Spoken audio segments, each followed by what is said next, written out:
আমরা এখন নতুন এক বাংলাদেশের জন্য কাজ করছি, স্বপ্ন দেখছি।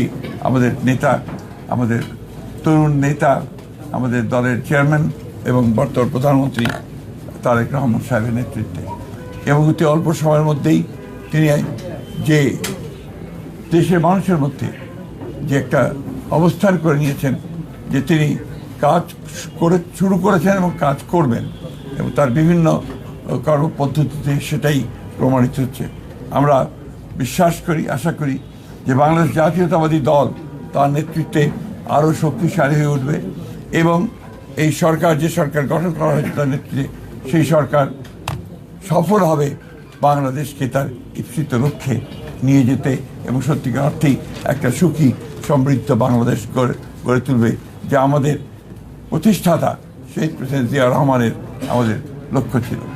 আমরা আশা করব যে আমাদের বাংলাদেশের সব মানুষ আমাদের দলকে সহায়তা করবে পূর্বের মতো। সব সরকার নির্বাচনের বিষয়ে কত নিয়মকানুন আছে তো সরকারি এবং যে প্রথাগুলো আছে সেগুলো কতগুলো মেয়াদ আছে, কতগুলো মেয়াদ শেষ হয়ে গেছে, সবগুলোকে এক জায়গায় নিয়ে এসে আমরা সরকারের তরফ থেকে একটা সঠিক সময়ে এই নির্বাচনগুলো দেওয়ার ব্যবস্থা আমরা করবো। তবে নিঃসন্দেহে এই নির্বাচনকে প্রাধান্য আপনার পার্লামেন্টের সিদ্ধান্ত হবে, আপনার যেটা হওয়ার।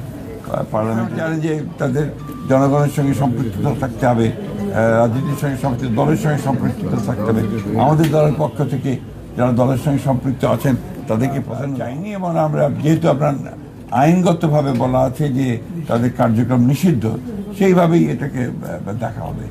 সবদের সঙ্গে আমাদের স্মরণ করতে হয় যে আমাদের সেই মহান নেত্রী, যিনি আমাদের বাংলাদেশের সামগ্রিক গণতান্ত্রিক আন্দোলনে সবচেয়ে বড় ভূমিকা রেখেছেন, নেতৃত্ব দিয়েছেন, এবং গণতন্ত্রকে আমরা ফিরে পেয়েছি বারবার।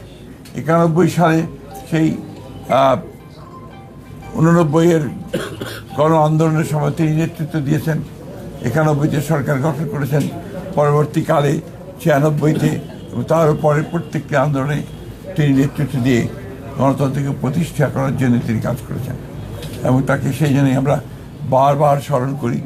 এবং আমি যে বিশ্বাস করি যে দেশনেত্রী বেগম খালেদা জিয়া শুধু বাংলাদেশ নয়, আমাদের এই এশিয়া প্যাসিফিক অঞ্চলে গণতন্ত্রকে প্রতিষ্ঠার জন্যে যে সমস্ত নেতারা নেতৃত্ব দিয়েছেন তাদের মধ্যে নিঃসন্দেহে অন্যতম। আমরা তার চাই যে আল্লাহ তাআলার কাছে প্রার্থনা করি যে তাকে যেন বেহেশত নসিব করা হয়, তার রুহের মাগফিরাত কামনা করি।